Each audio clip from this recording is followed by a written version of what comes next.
Hey everyone, and welcome back to another Once Upon a Time review. Today we are discussing season 6, episode 12's Murder Most Foul.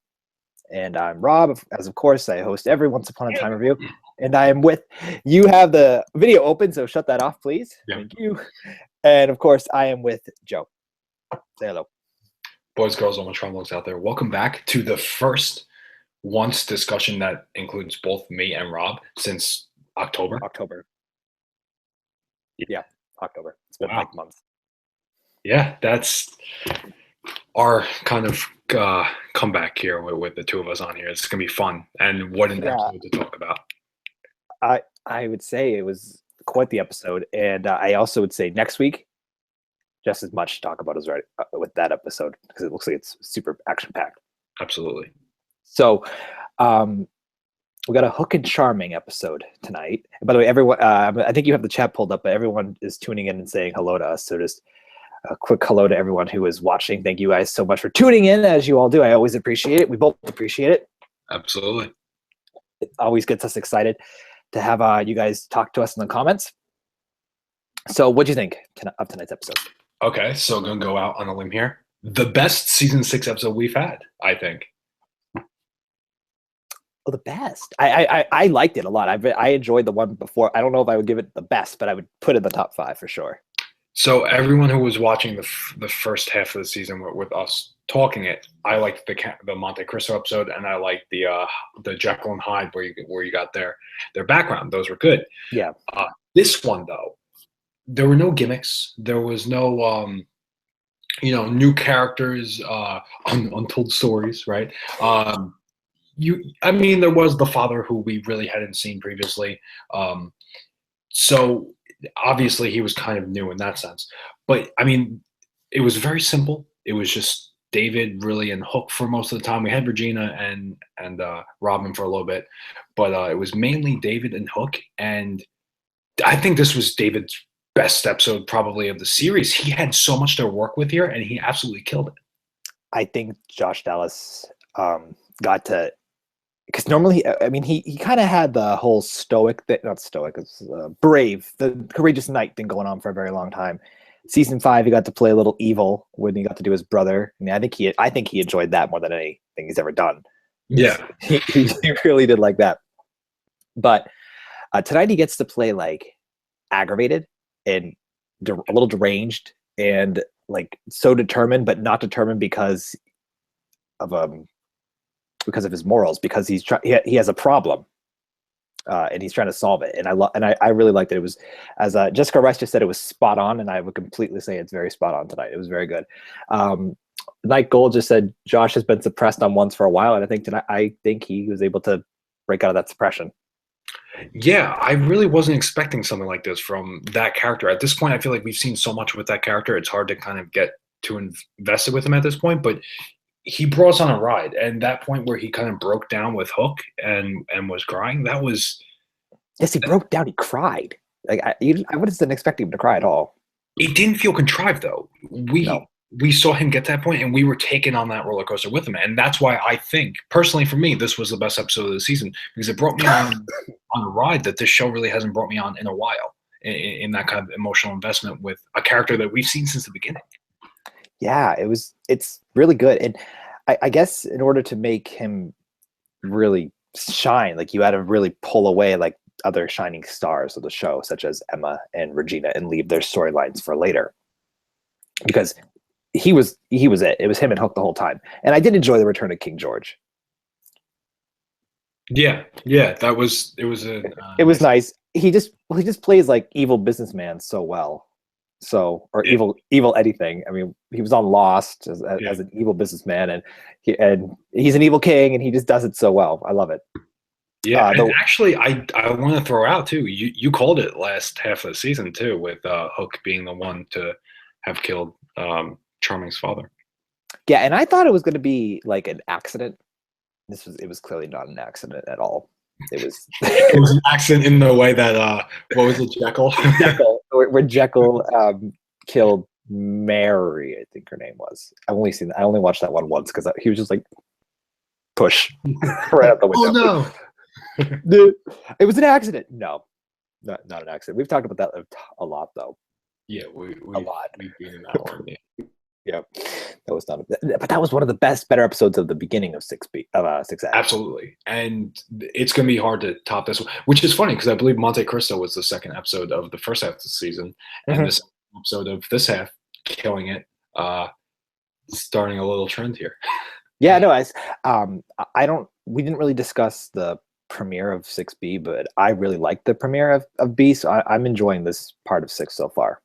Absolutely, it's a refreshing change. It's not really. I mean, Gideon's there, obviously, but it's not really focusing on one major villain and kind of that build, which I think at this point is kind of refreshing since we've seen that so many times. Yeah, I have to say, even though I know Gideon is there, at one point during the episode, I'm like, wait, what's the end game of the episode of the series at this point? Because I was trying to figure out, like, oh wait, there's no like villain, there's like no, it's just really focusing on Hook and David. I'm like, well, I guess Emma's death isn't really that big of a deal anymore, because I didn't feel the presence of evil at all. It was just a pure character development episode. Right, and I think this time, I think at this point, not having that lingering kind of where's this going, I think it worked in the episode's favor because it allowed you to invest in what's actually going on without thinking, okay, how's this going to tie into something down the road? Yes, I agree. You have the chat pulled up, right? Yes.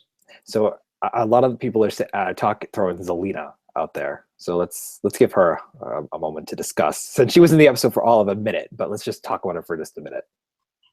I hadn't remembered if she's good or evil. That's where we've come with her at this point. It's like, okay, is she cool? Is she not? Because she's never really been good, right? No. So it's kind of been like, is she nice? Is she?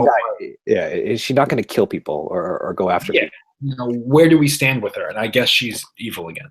I don't think she's evil. I think she's annoying. Yeah, well, she was like, okay, go away.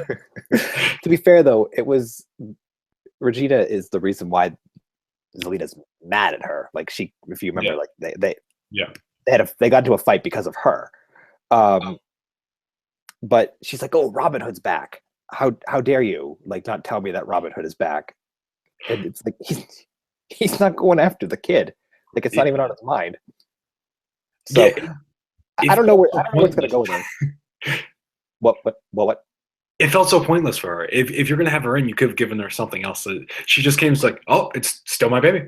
Yep, it's my kid. Not and then that was it. And then that was it. She was gone. She pooped. Yeah. She wasn't even in the season, the 6B premiere, because they're like, nah. It was like, just reminding you.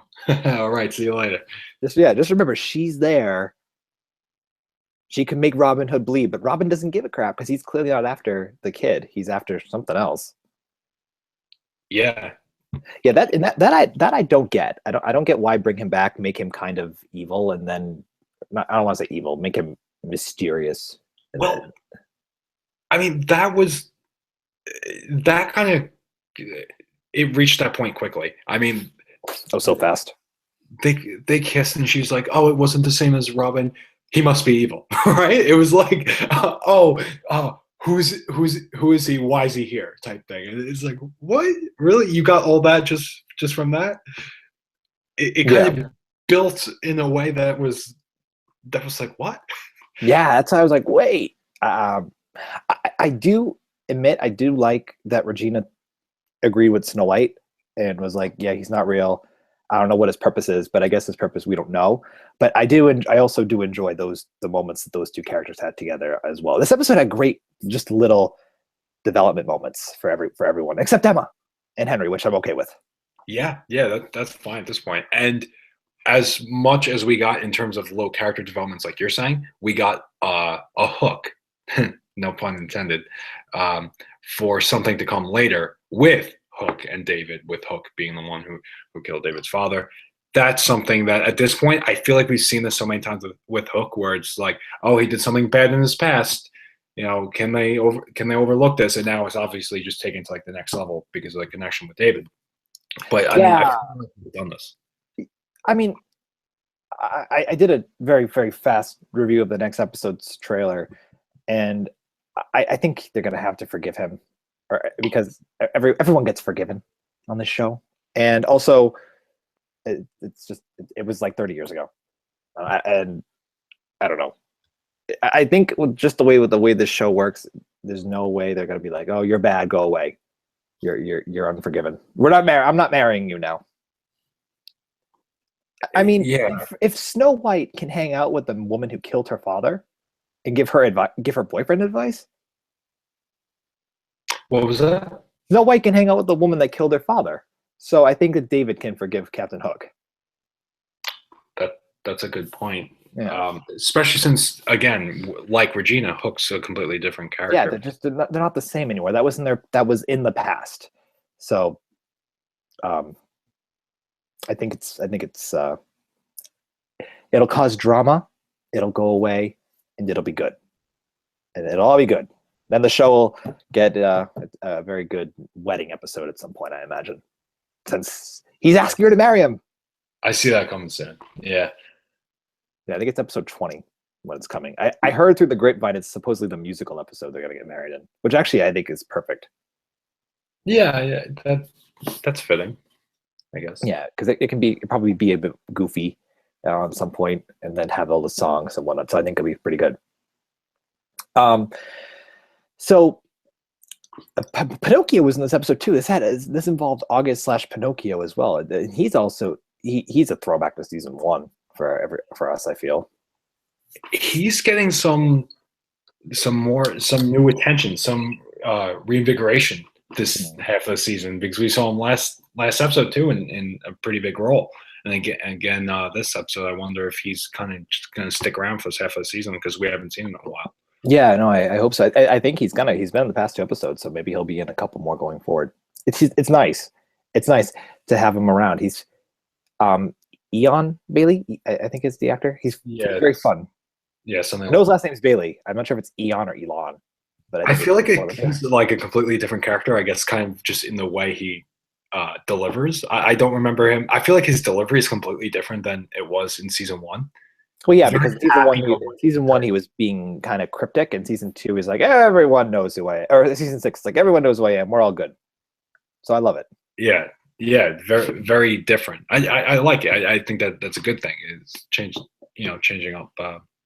You know what else this episode had that I really thought that I truly laughed at?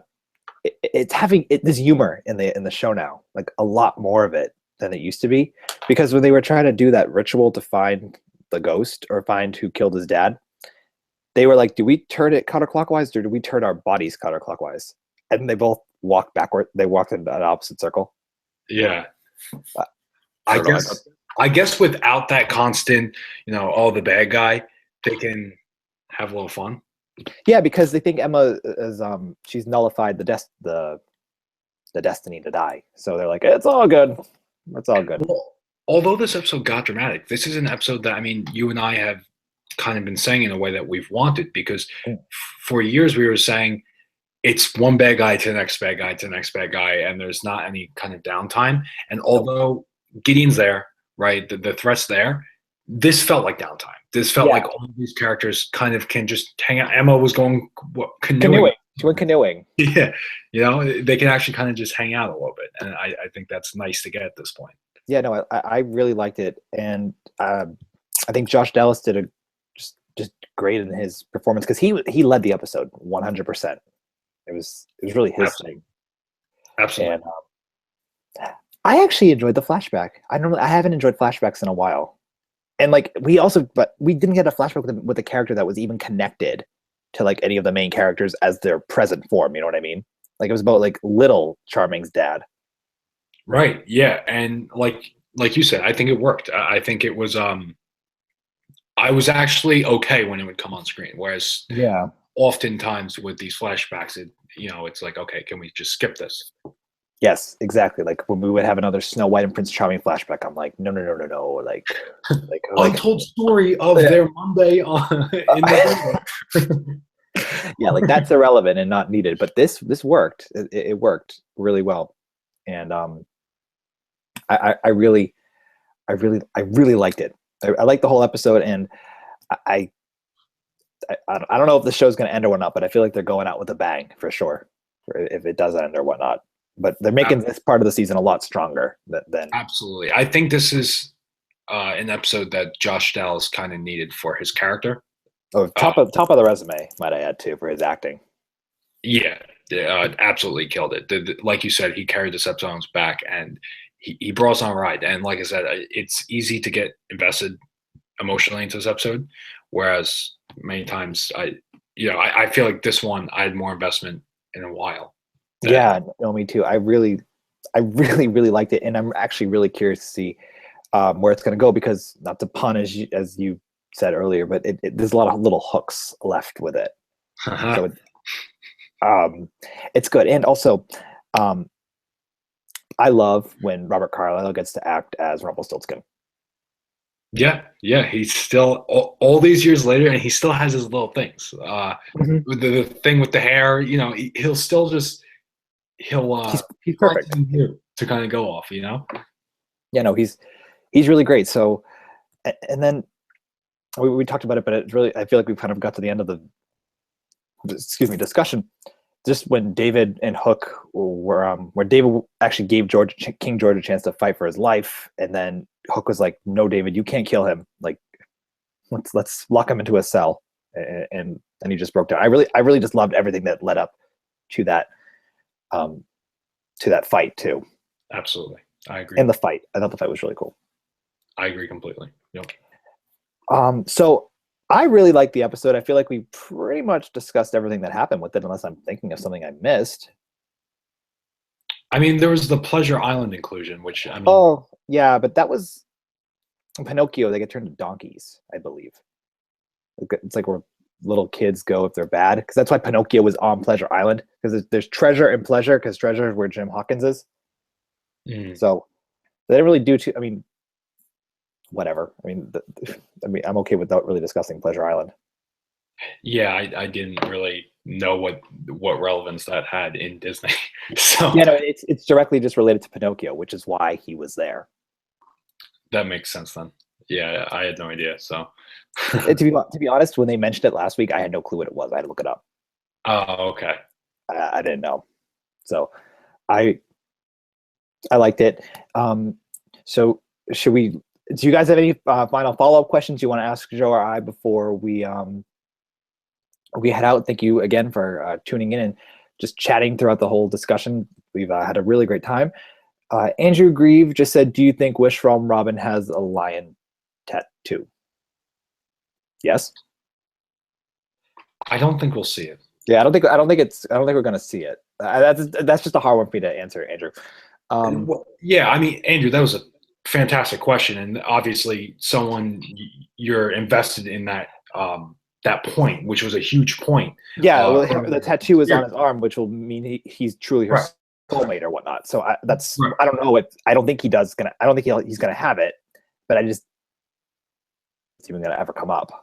Yeah, I think she would have brought it up at this point if she was to do it. So I think that's there. I think they should bring it up. I think that's an excellent point, Andrew. I think they should bring it up. Let's see. So the Disney Lover 58 says, "I was honestly hoping that Hook wouldn't be the killer, because honestly, it's old. What do you think?" I think we discussed that. Yeah, we've seen this before with Hook. Yeah, absolutely. Just this time to kind of a larger scale, I guess. Yeah, completely in agreement with that. Apparently they're doing Beowulf next week. They're doing Beowulf? Yeah. Captain Swan fangirl Missy says, "Do you think they will do a good interpretation of Beowulf next week?" I haven't read into it, so I'm not really sure if it's Beowulf or not. Okay. I was kind of curious where they're going off that teaser, but I see it now. Yeah, the teaser was full of stuff, so I wasn't really sure. So I guess. But yeah, that's very interesting. I think that definitely works within the realm of the show. Yeah, I think I will too. Kevin asked, "Do you think Robin is going to die or go back home?" It's probably going to die. Too early to tell. I mean, I don't know what. He's only up for 2 more episodes. I do know that. Oh, never mind then. I thought they were gonna do this whole elaborate story with him. Okay. Yeah, no. He's only in episode 15. So a couple people have told me that. Oh, okay. Never mind. Okay, JJ Vargas goes, do you think Zelena and Regina will forgive each other even though we forgave Snow White? Does it matter at this point? I mean, between the characters, like, is it going to make a big deal? I feel like they're just been there, done that. See, I thought the whole purpose of having Robin Hood come back would allow her to to forgive Zelena. Oh no, But this was a keep him away from me. yeah, I know exactly. So it like did the exact opposite of what I thought. So I'm gonna say I don't think there's gonna be any forgiveness between these two, which is so stupid because it was built up for these two to be friends again, and now it's not happening. Next week we won't even see her. We'll just see Regina have a phone call and pick it up, and it'll be Zelena saying, "Make sure he stays away." This is why I love the show. There's so many goofy things we can have a fun discussion about. Guys, I thank you so much for tuning into our chat. Sorry I didn't get to all your questions. I really appreciate it. We'll be doing another one next week around this time, and of course we'll be discussing Once Upon a Time throughout the week as well, should anything come up. So guys, I hope you all have a great night, and we'll talk real soon. See ya.